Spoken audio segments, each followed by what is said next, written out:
Welcome to a Celtic State of Mind. I'm John Dykes, and this evening I am joined by Kevin Graham. Welcome to the show, Kev. That's decent, eh? That was decent. That's first game of football and I've enjoyed in quite a wee while. I must admit, like, in that second half, I'm going, I just didn't want this team to get beat. They didn't deserve to get beat tonight. There was so much good tonight. When we equalised, like, oh no, here we go again. But we just went up the park. Christopher Ayer showed Jeremy Frimpong how to do it, and David Turnbull arrived perfectly on time into the box. We thoroughly deserved that tonight against a very, very good team. And I think I'm just going to embrace tonight. I'm not going to talk about protests or anything like that. I'm just going to embrace that game tonight and go to my bed quite happy. You've got to, Kevin. It's been a long time coming. I know that in the great scheme of things, in terms of the position within the Europa League group, it doesn't mean a hell of a lot for Celtic. But we needed that win, Kevin. We needed that performance.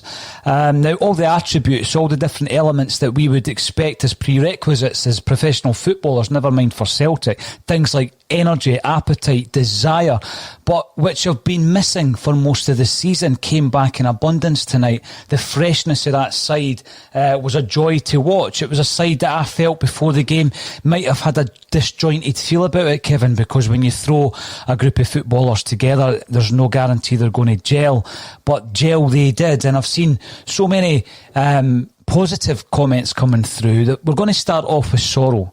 I mean, you look at what Sorrell did for the team tonight. I mean, he was basically the enforcer in front of the back two that has been missing all. I'm getting text messages from JP Mason, keep the faith.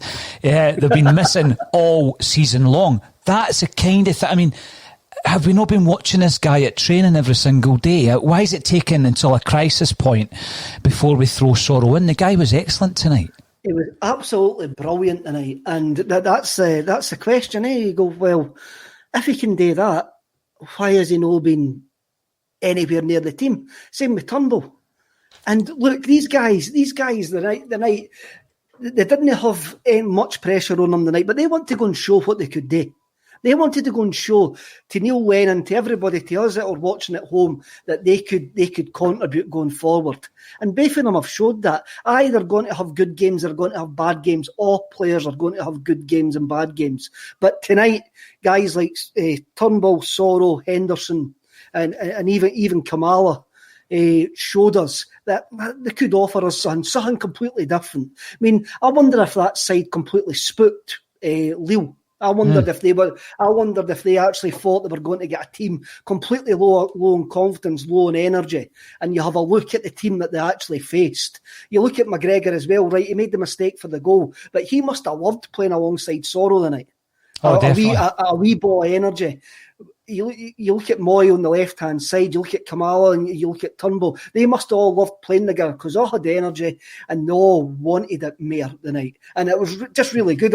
And look, it's a one-off. We've had another shit show the last 6 weeks. I think we just need to enjoy that and... We've got to enjoy it. What it is. We've got to take as much from it as we can. And I think this goes back to previous games in Europe, Kevin, whereby we're saying, you know, they are important because you can turn a corner, you can get some momentum, you can get players showing you attributes that have been missing all season. Now, you've already mentioned Sorrell. Exactly. I mean, I would go as far to saying, I'm not getting carried away, I'm just basing this on tonight's performance. I would start with Sorrell on Sunday against Kilmarnock. I would start definitely with Turnbull, absolutely no shadow of a doubt. And you know this, I'd be looking at Hazard and Henderson as well, Kevin, because I think, Hazard didn't have much to do. There was that one save kind of late in the game, 80 minutes up. But it was an important save at that point, because otherwise you're looking at yet another lead being thrown away. So, I mean, of the four I've mentioned, do you start Hazard, Henderson, Sorrow and Turnbull? Are you as bold as that on Sunday? Right, the goalkeeper situation. The big man done well tonight. It's quite strange that we've got two goalkeepers and both of them are left. We've got two goalkeepers who are left-footed. The big man reminds me of Craig Gordon. He's got that sort of big lanky build. Goalkeepers is a strange position. It wouldn't surprise me to see Barkas back in. It wouldn't surprise me one little bit. But I think the big man can go home tonight and be very pleased for his debut, even though he lost. Even though all goalkeepers want a clean sheet, but he couldn't do much about any of the goals. So the big man's fine. I would play Sorrow without a doubt. I would play Turnbull without a doubt. Henderson, he showed well in flashes, but it depends what we want to do. It depends how bad Frimpong's injury is, in truth. But I would look at going to 4. I would look at going to 4 at the back again, 4 in the centre, 4 in the midfield, and the 2 or the 1-1 up front. I think we need to go back to that, because we looked extremely compact tonight against an extremely good side. We did. I think I'm looking at the momentum. I'm thinking that I'm looking at the fact that, although he didn't have much to do, I think Hazard looked confident, Kevin, which is something I haven't seen much from Barkas. Another change that I guess you would need to consider is Ayer right back. Look, sometimes you've just got to go for that bit of solidity, and sometimes you've just got to shut the back door. And we need to shut the back door, because you look at the goals that we've lost on the breakaway over the last 6 weeks, they've been absolutely terrible. And so sometimes just having another defender there, and you tell the defender, look, I didn't want you bombing up the wing. Look, I'm quite glad he did bomb up the wing for that for the third goal. But sometimes you just need that bit of solidity. It takes me back to, don't remember, after John Barnes got sacked, Kenny Dalglish took over, and we played Kilmarnock in the semi-final of the League Cup at Hampden, and he played Alan Stubbs in the centre of midfield. I remember it. We had 6 defenders on the park that night, and we went through with a wonder goal for Lubo, and that all that was just to get through that game. He just went, I'm going back to basics. I'm going to make this team hard to beat. I'm going to put a bit of energy and steel into this side. And that's what happened tonight. We just went back to basics, a bit of energy fired into that side. A load of guys who haven't been playing with the pressure of the last couple of weeks. I mean, a lot of the players, if you played Brown, any of the rest of them tonight, they've had poor performances over the last 6 weeks. These guys haven't. These guys haven't had poor performances. They're coming in probably still confident, probably still, I can do a job here. And they've proved that they can. Well, they certainly have, and you could see Turnbull was tiring, and quite rightly so. I mean, by about the 83rd minute he stopped running, but he'd done so much work up to that point, Kevin. James Pearson 88 is making a good point on YouTube. I just hope we don't revert to old ways and methods on Sunday. There's so much zest in this performance and we have to build on it. I tend to agree with that. I mean, I'm not saying it's wholesale changes that we need to keep. I think what Klimala gives you is a lot of running and a lot of hard work. He doesn't have the flair of someone like Edouard. He doesn't have that ability to strike something for 25 yards that Griffiths has.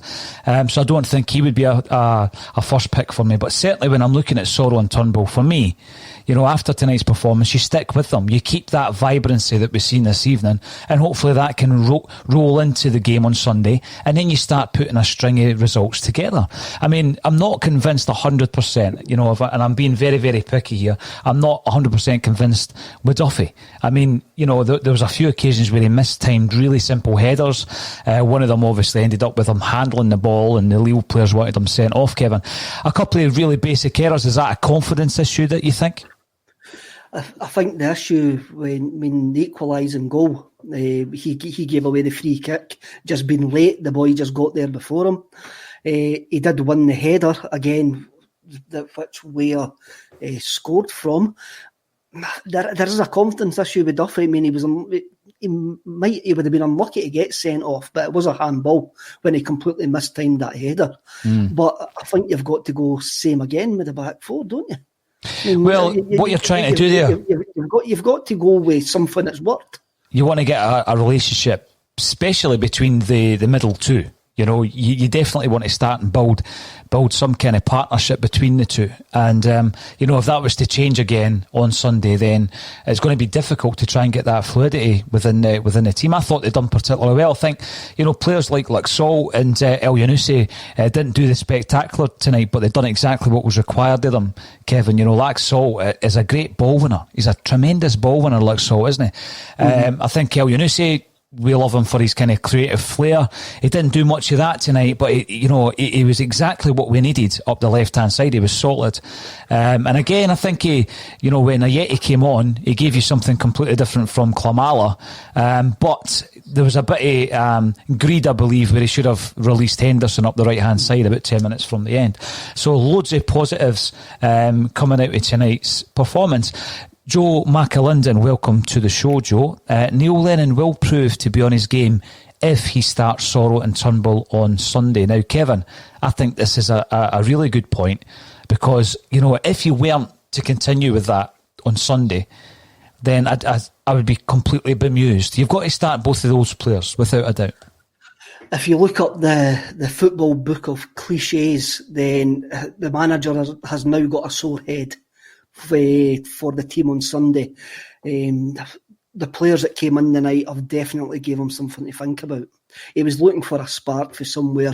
Maybe it was under his nose all the time, and the fact that he's been stubborn and faithful to certain players has maybe hampered us when we've been trying to get out this rut. And tonight he's seen guys that come in have worked very well within the game plan, because you could actually see there was a game plan tonight. And maybe that says a lot about the energy and the attitude of the players.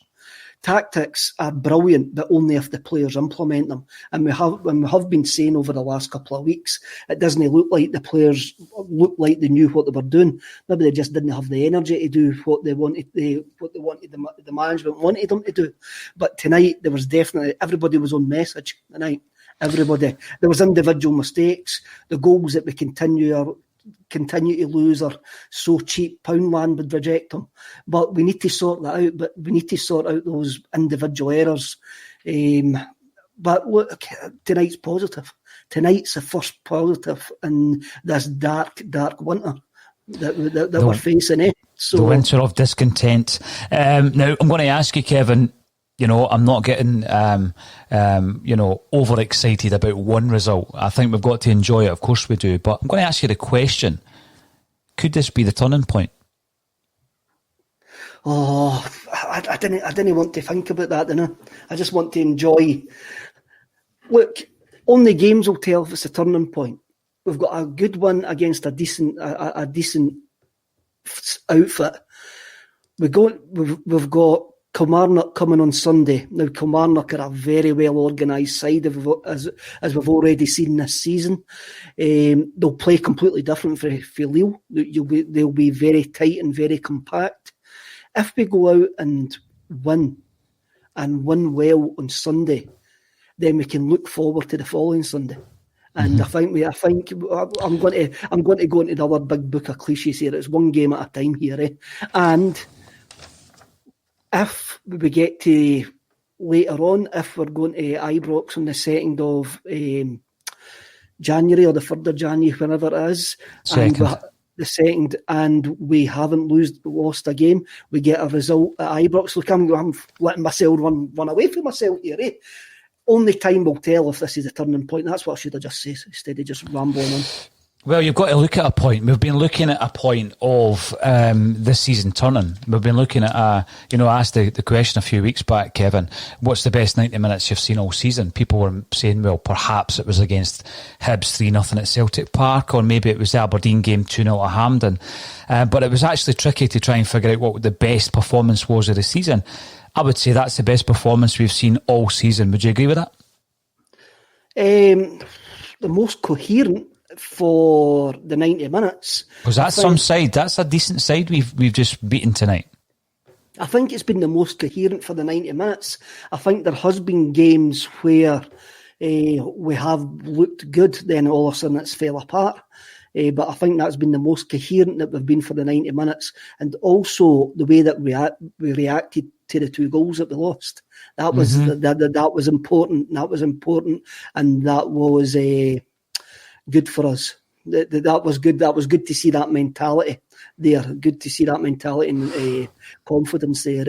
It was a test of character. We've seen it so often. We threw away 2 goals away against Lille. We were up against Aberdeen at Pataudry, where I finally, my attitude finally tipped. And I suggested at that point that Neil Lennon had to go. We threw away a 3-2 lead. We should have held on to that lead. And I think against AC Milan was one of the prime examples. I mean, we went up against Sparta Prague 1-0. We ended up getting beat 4-1 as well, Kevin. So it was a test of character, but we showed enough mettle. I think a big part of that really was the performance of Sorrow, because that was the missing link in the previous games. They were cutting through us, whereas he was breaking up the play so well. I've seen someone compare him to Nguemo. I think he's far more effective. I didn't mind Nguemo, I've got to admit, but I think he was far more effective than Nguemo playing in that position. I've got to also ask you, because this is something that came up earlier on in the season, what on earth is Lennyball? I mean, there's tongue in cheek there. What is it? Does it exist? Are we going to see more of it on Sunday? Is that not a term somebody for Athletic coined? Lennyball, the return of Lennyball. Perhaps I should remove it then. Maybe they might sue us. I don't know what Lennyball is. If Lennyball is what we were playing after the winter break, then I would welcome it back. Last season, if that's Lennyball, then I'll be quite welcome to that. But I'm going to bring this down a notch. We've finished bottom of the group. We've still finished bottom of the group. We've had a horrendous European campaign. The last couple of years, we've had 2 last 32s. We probably should have been last 16 last season as well. So let's not kid ourselves on that there hasn't been a drop off. Tonight we saw a lot of positives.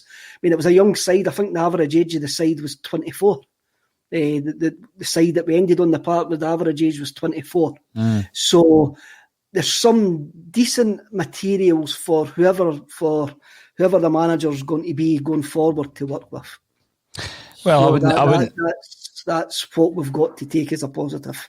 Well, what I would say is, anything prior to tonight has not been good enough, and we've said it after every single game that it's not been good enough. But if you focus on the positives from this evening, and hopefully we can take them into Sunday, Kevin, because we've been told by the powers that be that Neil Lennon will be in charge until the game against Rangers, and it will be reviewed in January. So if you're trying to look at positives, Jungle Lion said earlier on, sometimes a manager happens upon a team. Did Neil Lennon expect to win that tonight? I would like to think so, but I certainly didn't when I seen the team line. I mean, I said at the beginning of the game that it was very disjointed to throw a group of players together like that. But you know what? It worked. So maybe we got a bit of luck tonight. Maybe we did get a wee bit of luck. But you've got to capitalise on that. You can't say, but we've been poor all season, so let's just revert back to old and not take the positives from what we've seen tonight. I would actually go as far to say one of our biggest issues this season has been a goalkeeper. So why not play Hazard? Why not play him on Sunday? Why go back to Barkas? With this language style where he gets the ball, he takes a while, he plays it from the back. I just think you get a goalkeeper who can command his area, build a relationship with his 2 centre-halves, and that's more than we've had all season. I'd stick with Hazard, I really would. I would also stick with Sorrow, and I would stick with Turnbull. Henderson, I think, has really put his name back into the picture. He might not start because we've got other players coming back, Kevin, influential players. I don't think I would start with Klimala either. I think he'd done a lot of running tonight. But certainly from tonight, I would take 3 positives. 4 if you want to count Ayer at right back, because we're struggling for a right back now due to the situation with El Hamid. Obviously, that he's been quoted that, it does look as though his Celtic career might be coming to a close in January. The only other right back that we've got is Ralston, and you're not going to play Ralston, so perhaps Ayer's going to be shifted again, and this time to right back. He looked very comfortable at right back. He does. He can do a job at right back, but not for me for the long term. It always seems a stopgap, but sometimes you need to, as you say, you stumble into solutions for things that are going wrong. For me, I would keep the same back 5. The same 2 in the middle of the park. It'll be interesting to really see Soro against a team that's sitting deep. But then what you would want Soro to do there is, where we've been poor domestically, is we can't stop the breakaway. So you would hope that Soro would be able to cover any breakaways that happen domestically. On the right hand side, I would actually play Christie on the right hand side, and I would bring in Eddie for Kamala. That would be my team for Sunday. No, well, I mean, it's interesting because obviously, we've not seen much of Soro. I've seen loads of people calling for him to play. And again, I've got to admit, I just thought, he looked okay when he came on for 5 minutes here, 10 minutes there, Kevin. But I hadn't seen enough to say that he was going to be better than what we already had. But they must have been seeing this all season in training. He's a starter for me, without a doubt. And Turnbull, absolutely brilliant. Thought he was really good when he came on against St Johnstone as well at the weekend. So there's 2 changes, definitely. Then the question will be Hazard. I mean, it'll be interesting to see what the team line is on Sunday. But we're in a situation now, and I'm not getting carried away, but we've got to just look after our own backyard now, Kevin. I certainly don't tune into Rangers games, like a lot of Rangers fans tune into this broadcast. But I can't see much of them on this evening. So we've just got to look after what we're doing as a football club. And I think if we do that, then you know what? We can start stringing some results together, because we've said all season we've got a good squad, we've just not seen it. So if we can start getting a wee bit more vibrancy from the youngsters that we've mentioned, I'm calling them youngsters, they're 22 years of age. They should be getting games. They're at an age where they should be playing regularly. And hopefully we can start seeing that more and more often. One thing I would also say is, I've given Neil Lennon a hell of a lot of stick this season, Kevin, and I think it's been justified. I've got to say, it's been justified. Was it not brilliant to see him celebrating that goal from Turnbull? It was brilliant. I mean, right, we all know our thoughts on Neil Lennon, but you do enjoy it. You do enjoy Neil Lennon celebrating a Celtic goal.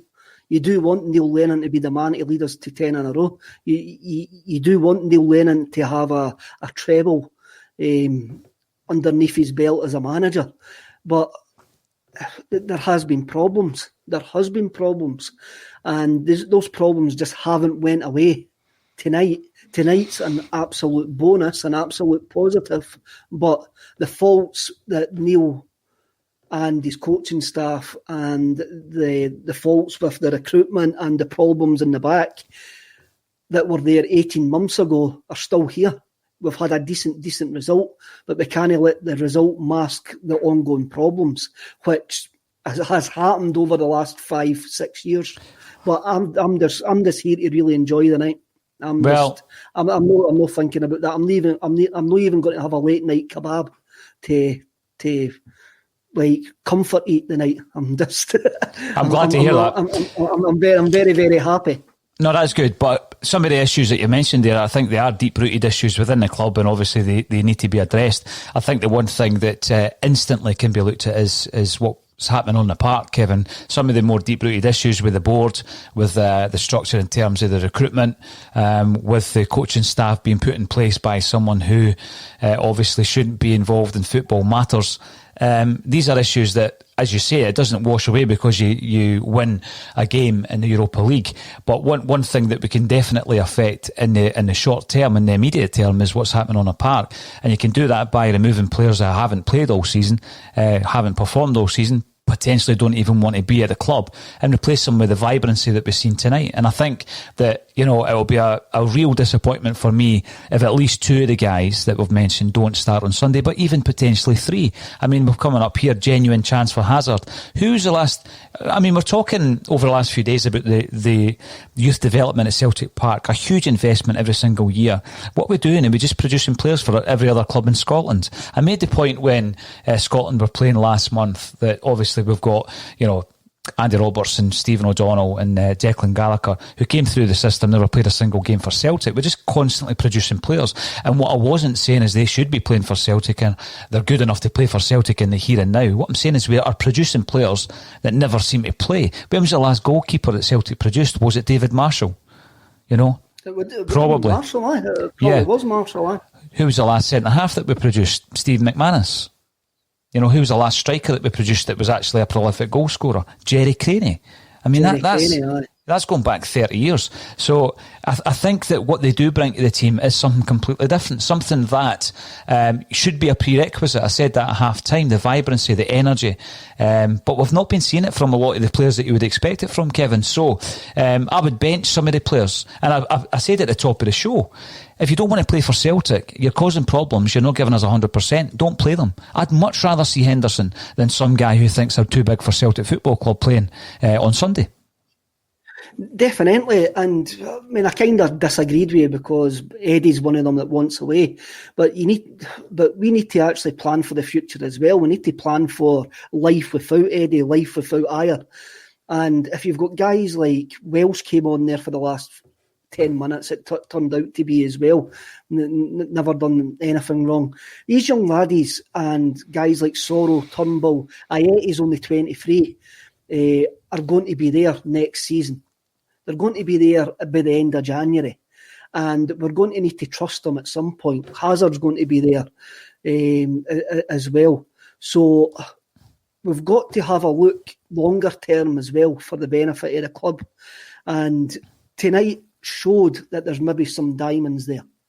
But they need to be nurtured right. They need to be developed right. And that's a big saying, developed. I would love us. I mean, this season, as you've already said, Paul, on numerous occasions, this season's a crossroad for us. And if the crossroad means we've got to go down younger, leaner, fitter, I'm on that. I'm all in. Where do I sign up for that?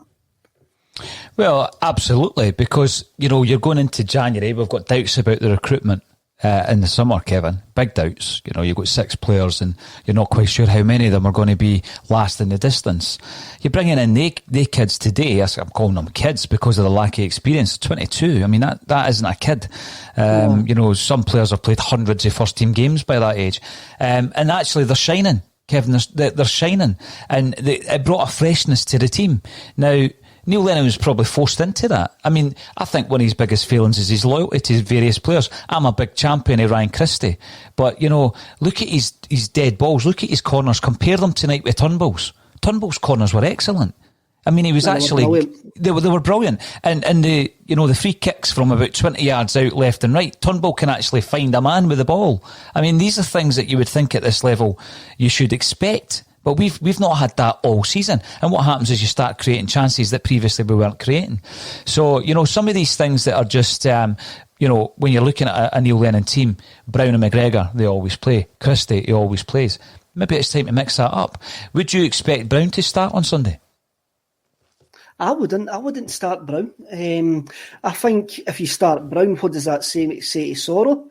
What does that say to Turnbull? That they can come in and do extremely well, but the next thing you know, they're benched for guys who are having a poor season, who are out of form. And even the guys who were dropped tonight, rested tonight, whatever you want to say, might have a look at the performances of these boys tonight and go, by the way, I need to up my game here. These guys can come in and take my jersey. And maybe Lenny needs to actually give them that message starting on Sunday. By the way, there is guys here that can take your jersey. So exactly. So I'm look. It's been a good night, a really good night. Some real positives for until at least Sunday, until we kick off at least on Sunday. And I'm all for. Lenny's moved quite a lot of pieces over the last 6 weeks. But it's all been the same players and he's tried different things with them. Tonight he brought in different players and they worked for him, and he's got to take that on board. He's got to learn for that. The coaching staff have got to learn for that. You said there's a few headaches for him on Sunday. I think some of them are absolute certainties. I mean, Stephen James has asked what would normally be a difficult question for me. Would you play Turnbull ahead of Christie? Based on tonight's performance, yeah, I would like to see the both of them in the team. But I don't want players shoehorned in, Kevin. I wouldn't mind seeing the same formation with Christie on the right-hand side. Christie doing the Moy role, but on the right-hand side. I think Christie's got the energy to get up and down that right-hand side. But he might cut inside because he likes coming in. But I think Christie on the right... He played on the right-hand side for Scotland, a front three. Mm-hmm. So I'd be quite okay with him on the right-hand side of midfield. I would be. And he's got that creativity, but Turnbull has to take the corners in the set plays now. 100%. Now, as we say, Klimala worked really well, but you're starting with Edward on Sunday then. You're still starting with one up front. I know Turnbull was really, really high up the pitch, but he obviously wasn't playing as a second striker. But would you start with one up front? Again, you've got to look at the positives that we took from tonight, and the shape was the positive. So it's not a case of starting with one up front. It's starting with a shape that actually worked for us. And the first shape it's worked for us in how many number of weeks? Well, I would go as far to say it's the best performance of the season. I'm not getting over, committed to the fact that Lenny's turned this around. Of course I'm not. But what I would say is it's the best performance I've seen all season. We've watched every single minute of it, Kevin, win, lose or draw. We've had to comment on it directly after the final whistle. It's not always easy. But tonight has been positive. Even you, and you are, sometimes a prophet of doom. Even you've been positive. Jungle Lion says that Brown might be a bigger influence in the dressing room and in the dugout from now on. Well, why not? I couldn't understand why he started the AC Milan game when we had St Johnstone on Sunday. Couldn't understand that. Brown could be a perfect impact sub coming on in games where you need his experience.